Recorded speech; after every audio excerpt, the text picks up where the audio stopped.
So we already took a look at Grace on this small space, and a lot of my comments with Trick are going to be very similar, and that's very common for handlers. I'll do one dog and have a little bit more in-depth analysis, and then coming back through for the second or third dog, a lot of times it's the same thing.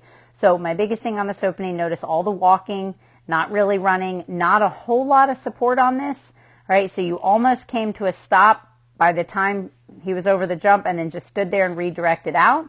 The blind was good. You got off the line here, so there was no issues going to the tunnel. But again, we're running this entire sequence, and you have yet to kind of go into a jog and into a run. So if that is a physical issue, please let me know so I don't pick on you quite so much.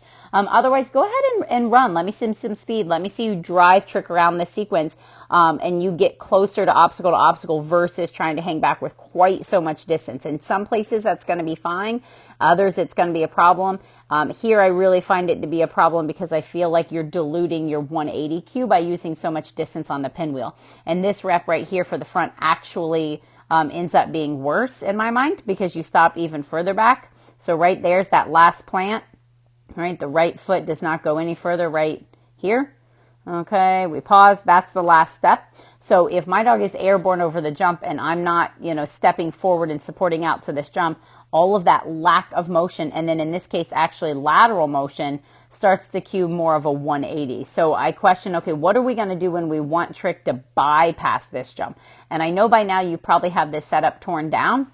But, set up a 180 here, put it off course and think, okay, what am I going to do for this and what am I going to do for this? Make sure that you can really differentiate the two.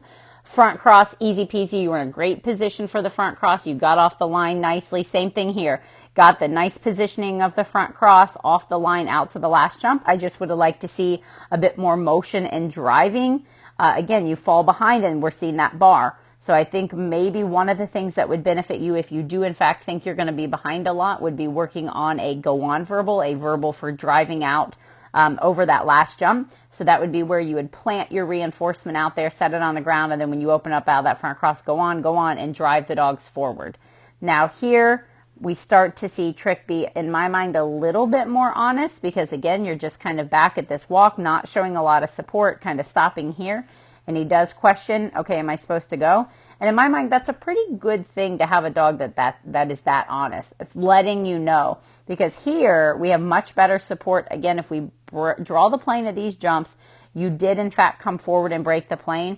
And I don't want to make this about location. This isn't a whole thing about you have to break the plane in order to support the jump.